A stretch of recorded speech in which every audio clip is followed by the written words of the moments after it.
मैं संगीता पांडे। अब आप देखना शुरू कर चुके हैं एडवाइस ऑफ संगीता। दोस्तों, एक आम चर्चा का विषय है कि हमारे शरीर पर कोरोना वैक्सीन का दुष्प्रभाव पड़ा है, खासकर हृदय रोगों में बढ़ोतरी हुई है। इसी संदर्भ में बात करने के लिए हमारे साथ मौजूद हैं डॉक्टर एसबी प्रसाद। अब ये वैक्सीन का इम्पैक्ट हार्ट पे पड़ा है या नहीं पड़ा है, ये कहना बड़ा कंट्रोवर्शियल इशू है। सबसे बड़ी चीज़ है कि इम्यूनिटी। पहले ये कोरोना जो है ये ग्लोबल था और ये वीरुलेंट था जी। तो इसमें कोरोना का जो बचाव के लिए हमारे पास कोई विपन्स नहीं था, कोई अस्त्र शस्त्र नहीं था, और यहाँ तक कि क्योंकि ये हाईली इन्फेक्शस था, तो इन्फेक्शस होने की वजह से एक काफ़ी समाज में एक प्रकार का हैवॉक हो गया था। कोरोना का कोई इलाज नहीं है, अफरा तफरी मचा हुआ था।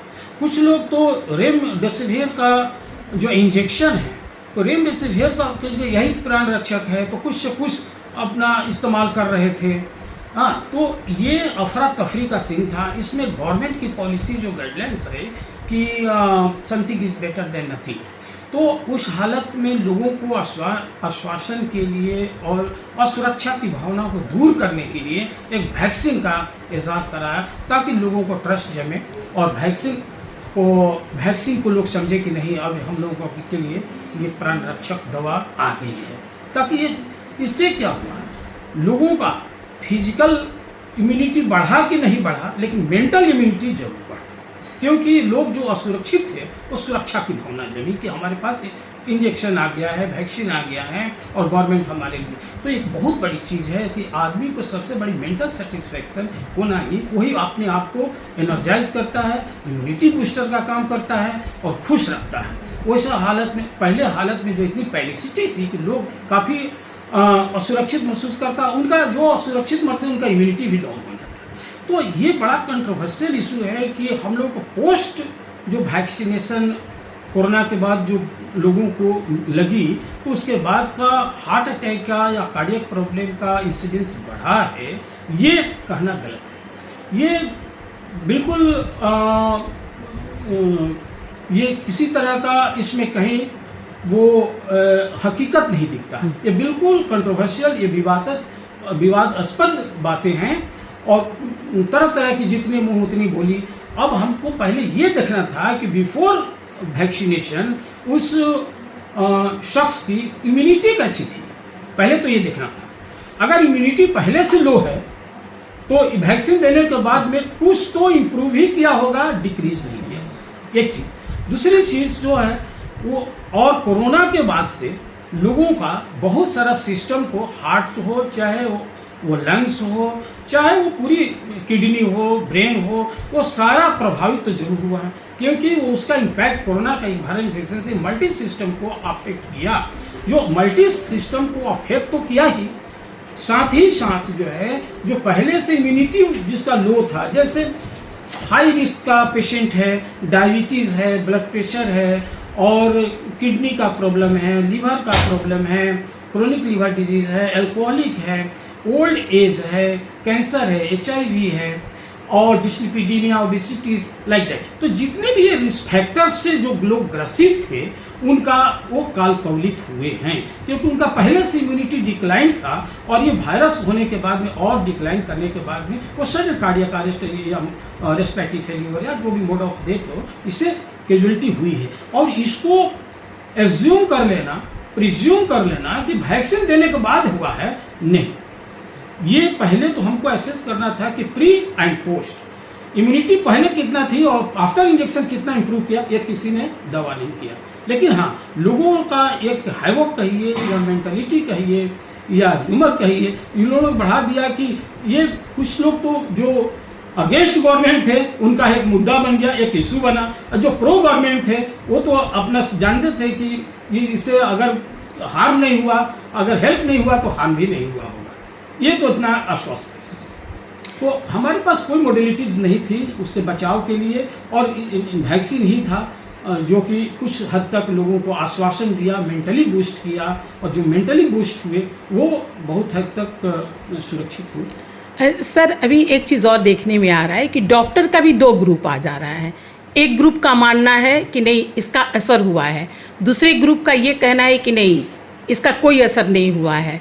मौतें तो पहले भी होती थी, मौतें आज भी हो रही हैं, अटैक पहले भी होते थे, आज भी अटैक हो रहे हैं, ठीक है। ये अलग बात है कि मीडिया पहले से ज़्यादा एक्टिव हुई है, ठीक है ना, खबरें आ रही है, सोशल मीडिया का ज़माना है।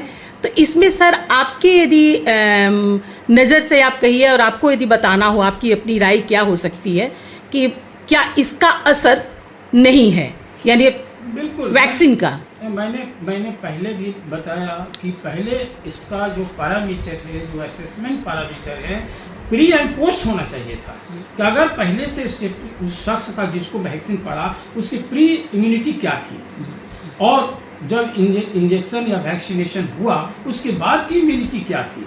जब दोनों का एनालिसिस नहीं करेंगे, एनालिसिस तो कैसे कहना, ये जो है छोटी मुँह बड़ी बात होगी और ये बिल्कुल गॉसिप होगा और कहीं इसमें हकीकत नहीं। ये कंट्रोवर्शियल इशू है, आज भी है, और यही कंट्रोवर्शियल इशू जो अगेंस्ट गवर्नमेंट है उनके लिए एक बहुत बड़ा हथियार मुद्दा इशू बना। तो जितनी मुँह उतनी बातें, और ये ट्रू फैक्ट्स है कि जिस वैक्सीन से अगर किसी को हेल्प नहीं हुआ तो हार्म भी नहीं हुआ। सर एक चीज़ थोड़ा पर्सनल हो जा रहा है सर, ये जो आपका स्टेटमेंट आ रहा है किसी दबाव में तो नहीं है कि ऐसा तो नहीं कि गवर्नमेंट या फिर आप लोगों पर इस तरीके के, क्योंकि जहाँ तक हम समझ रहे हैं सर आप अपने प्राइवेट प्रैक्टिस करते हैं, ठीक है सर, और ऐसा तो कुछ नहीं है सर कि जो आप बोल रहे हैं उसके बारे में थोड़ा बताया जाएगा, कहीं से दबाव तो नहीं है? नहीं मैडम, ये तो देखिए भैया मेरा जो है ना, ये जो स्टेटमेंट है ये बिल्कुल ऑनेस्टली है और ये 100% ट्रूथ है और विदाउट एनी प्रेशर। हम न किसी पार्टी से जुड़े हैं, न किसी पॉलिटिक्स से जुड़े हैं, और न ही किसी का कंपल्सन है मेरे ऊपर। ये मेरी जुबान है, मेरा एनालिसिस है, मेरा फैक्ट्स है, और जितने लोगों को मैंने ऑब्जर्व किया, अवलोकन किया है, यही निकला और निष्कर्ष। मैंने बहुत स्टडी किया इस कंट्रोवर्शियल इशू के बारे में, मैंने वर्कअप भी करा कि कहाँ तक ये फैक्ट्स है। पोस्ट वैक्सीनेशन लोगों का इम्यूनिटी डिक्लाइन किया है या कोई हार्म हुआ है तो नहीं। ये इसका सबसे बड़ा हमको फंडामेंटल सूत्र या पैरामीटर मिला कि प्री एंड पोस्ट जब तक एनालिसिस नहीं हुआ तब तक आप रिजल्ट या वर्डिक्ट देने के लायक नहीं है, क्योंकि कोई भी जज पहले दोनों पक्षों को सुनता है तब वर्डिक्ट देता है। तो हम प्री एंड पोस्ट एनालिसिस नहीं किए तो हम वर्डिक्ट कैसे दे सकते हैं? ये छोटी मुंह बड़ी बात वाली बात हो जाती है। लेकिन मेरा अपना पर्सनल अवलोकन ऑब्जर्वेशन है, इसमें यही हमारा जो अपना व्यू है मैं अपने आपको रखा। तो अभी आपने डॉक्टर साहब को सुना, इनकी बातों से स्पष्ट होता है कि कोरोना वैक्सीन यदि फायदा न किया हो तो कोई नुकसान भी नहीं किया है। महामारी के उस दौर में ये वैक्सीन लोगों को मानसिक शांति जरूर दिया है और भय के माहौल से निकाला है। इसलिए अफवाहों पर न जाएं, स्वस्थ जीवन शैली अपनाएं और दीर्घायु रहें। इस तरह के वीडियो को देखने के लिए हमारे साथ बने रहें और हमारे चैनल को लाइक और सब्सक्राइब करना न भूलें। धन्यवाद।